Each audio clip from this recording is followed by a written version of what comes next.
हे दोस्तों, Dominic O'Brien जो 8 times world memory champion रह चुके हैं, उन्होंने एक रिकॉर्ड बनाया था 54 deck of randomly shuffled cards को याद करने का। मतलब टोटल 2808 कार्ड्स को याद करने का, और वो भी बस एक बार देखकर। उन्होंने ये अनबिलीवेबल चीज अचीव कर पाई क्योंकि वो एक टेक्निक का यूज करते हैं जिसे मेमोरी पैलेस कहा जाता है। अगर आपने कभी शर्लॉक होम्स देखा होगा तो आपने ये वर्ड जरूर सुना होगा, क्योंकि जब भी शर्लॉक को कोई इंपॉर्टेंट या जरूरी चीज याद करनी होती है तो वो इसी टेक्निक का यूज करके उन्हें अच्छे से याद कर पाता है। पहले मुझे ये टेक्निक एक सुपर पावर जैसी लगती थी, जो कि फिक्शनल है, रियल नहीं, और जिसे बस शर्लॉक यूज कर सकता है। पर मैं गलत था, क्योंकि ये टेक्निक कोई फिक्शनल चीज नहीं है, बल्कि एक रियल टेक्निक है जिसे 2500 साल पहले इन्वेंट करा गया था, और इनफैक्ट आज भी जिसे हर मेमोरी चैंपियन 100% यूज करता ही है। सो आज मैं आपको यही सिंपल और बहुत काम की टेक्निक सिखाऊंगा, जिससे आप भी किसी मेमोरी चैंपियन और शर्लॉक की तरह चीजें याद कर सकोगे। So let's begin. किसी भी चीज को अगर आपको जल्दी और ज्यादा टाइम तक अच्छे से याद रखना है तो उसके लिए आपको इन 3 प्रिंसिपल्स का यूज करना चाहिए। पहला इमेजिनेशन, दूसरा एसोसिएशन, और तीसरा लोकेशन। इमेजिनेशन और एसोसिएशन, ये दोनों प्रिंसिपल्स मैंने अपने how to increase your brain power इस वीडियो में डिटेल में और अच्छे से बताया है, इसीलिए अगर आपने वो नहीं देखा तो पहले आप वो जरूर देख लो।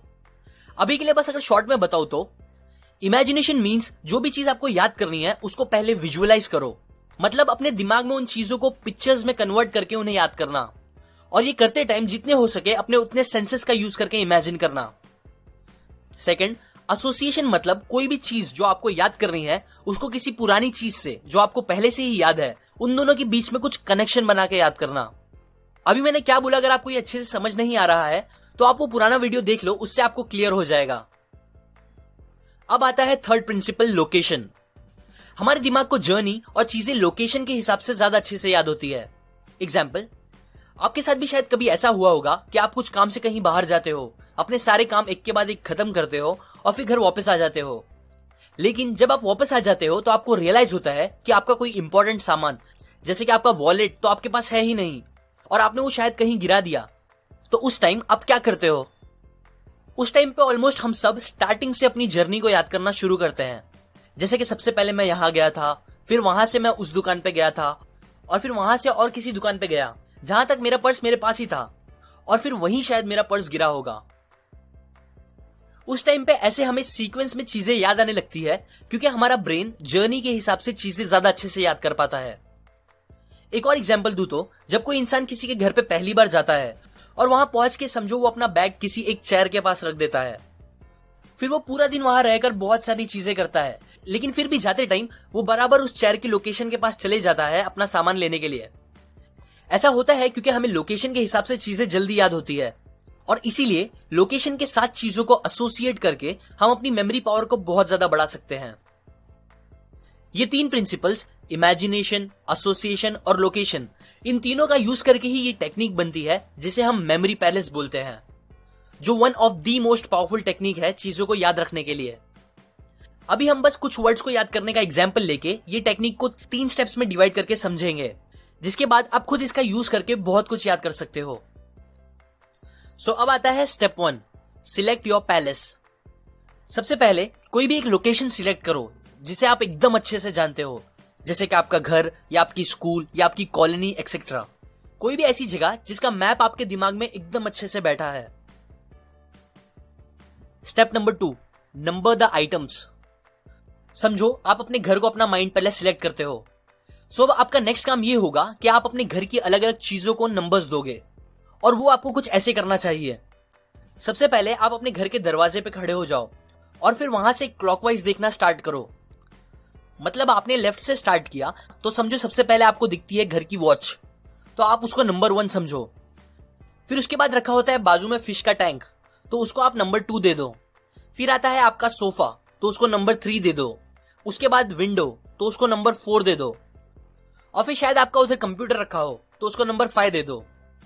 और ऐसे ही फिर आप अगले रूम के दरवाजे पे खड़े हो जाओ और फिर वहां की अलग अलग चीजों को अगेन क्लॉकवाइज जाते हुए 6 से 10 तक के नंबर दे दो। फिर उसके बाद नेक्स्ट रूम में 11 से 15, और ऐसे ही जितना भी बड़ा आपका मेमोरी पैलेस होगा और आपकी जरूरत होगी उतने नंबर्स आप चीजों को दे दो। अब अगर आपका घर बड़ा नहीं है तो आप अपनी पूरी कॉलोनी को भी अपना मेमोरी पैलेस बना सकते हो। बस कुछ रूल ऑफ थंब याद रख के। एक ये है कि आपको अपनी जर्नी में कोई भी रास्ते और आइटम्स को रिपीट नहीं करना चाहिए। मतलब अगर आप पहले रूम से दूसरे रूम में जा रहे हो तो आप वापस पहले रूम में मत आना उस टाइम की जर्नी में। और अगर आपके पहले और दूसरे रूम में कोई एक चीज सेम है जैसे कि सोफा, तो उन दोनों को आप अलग अलग नंबर्स मत देना, बिकॉज इससे कंफ्यूजन हो सकती है। एक और बात याद रखो कि आपका वैसे आइटम्स को नंबर देना अच्छा होगा जो बड़े होंगे या जिनकी जगह टाइम के साथ बार बार चेंज नहीं होती। अब ये कुछ रूल ऑफ थंब याद रखने के बाद आप एकदम अच्छे से नंबर्स और उन आइटम्स को याद कर लो, इतने अच्छे से कि अगर मैं अचानक भी पूछूं आपसे कि नंबर 5 क्या है, तो आपको बिना सोचे फौरन दिमाग में कंप्यूटर आना चाहिए। और ऐसे ही सारे नंबर्स और आइटम्स आपके दिमाग में अच्छे से बैठे रहने चाहिए। Step 3, use imagination to associate and remember. अब बस एग्जाम्पल के हिसाब से समझो आपको 10 अलग अलग वर्ड्स याद करने हैं, तो ये याद करने के लिए आपको इमेजिनेशन का यूज करके उन वर्ड्स को उन आइटम्स के साथ एसोसिएट करना होगा। एग्जाम्पल, पहला वर्ड है स्नेक, तो इमेजिन करें कि नंबर 1 पे आपकी जो घड़ी है उसमें स्नेक्स भरे हुए हैं जो घड़ी को हिला रहे हैं और आवाज भी कर रहे हैं। दूसरा वर्ड है ट्रक, तो आप इमेजिन करो कि फिश टैंक में फिश के साथ ट्रक भी है जो अंदर इधर से उधर जा रही है हॉर्न बजाते हुए। फिर तीसरा वर्ड है वाटर, तो आप इमेजिन करो कि आपका वो सोफा पूरा पानी से गीला हो गया है और उसमें से पानी निकलते जा रहा है जो आपको टच भी हुआ। और बस इसी तरह आप इस टेक्निक का यूज करके 10, 20 और उससे भी बहुत ज्यादा वर्ड्स इजीली याद कर सकते हो। लेकिन क्योंकि अभी हमने बस एक इमेजिनरी मेमोरी पैलेस चूज किया था जो कि आपका नहीं है, इसीलिए बेटर ये होगा कि आप खुद का मेमोरी पैलेस बना के इसे ट्राई करना स्टार्ट करो। अभी मैं आपको ये 10 वर्ड्स देता हूं जिसे आपको खुद से इस टेक्निक का यूज करके याद करना है, और मुझे कमेंट सेक्शन में बताना है कि आपको इजीली वो 10 में से कितने वर्ड्स याद हो गए। सो फिर से आपको तीनों स्टेप्स रिपीट करके बता देता हूं। सबसे पहले स्टेप फर्स्ट, आप एक मेमोरी पैलेस चूज करो। सेकंड, आप अपनी मेमोरी पैलेस की अलग अलग चीजों को नंबर्स दे दो और उन सबको अच्छे से याद कर लो। फिर थर्ड, इन दिए गए वर्ड्स को सीक्वेंस में अपने दिए गए नंबर्ड आइटम के साथ एसोसिएट कर दो इमेजिनेशन का यूज करके। अभी अगर आपको 10 वर्ड्स इजी लग रहे हैं तो आप और वर्ड्स ऐड करके भी ये ट्राई कर सकते हो। बस फिर मुझे कमेंट सेक्शन में जरूर बता देना कि आपने टोटल कितने वर्ड्स याद किए इस टेक्निक का यूज करके। ये बातें मैंने आपको you can have an amazing memory by Dominic O'Brien इस बुक से बताई है। अगर आपको डिटेल में सारी बातें सीखनी है तो आप डिस्क्रिप्शन में जाके वो खरीद सकते हो। और अगर आप मेरे वीडियोस को कभी मिस नहीं करना चाहते तो आप मेरे चैनल के होम पे बने बेल आइकन पे क्लिक करके सेंड ऑल नोटिफिकेशन सिलेक्ट करें। इससे जब भी मैं एक न्यू वीडियो अपलोड करूंगा आपको उसका नोटिफिकेशन आ जाएगा। अभी के लिए लाइक करें, अपने स्कोर्स कमेंट करें, शेयर और सब्सक्राइब करें। मैं और इसी काम की बातें आपके साथ शेयर करता रहूंगा, यूजुअली हर वीक। And finally, thanks for watching.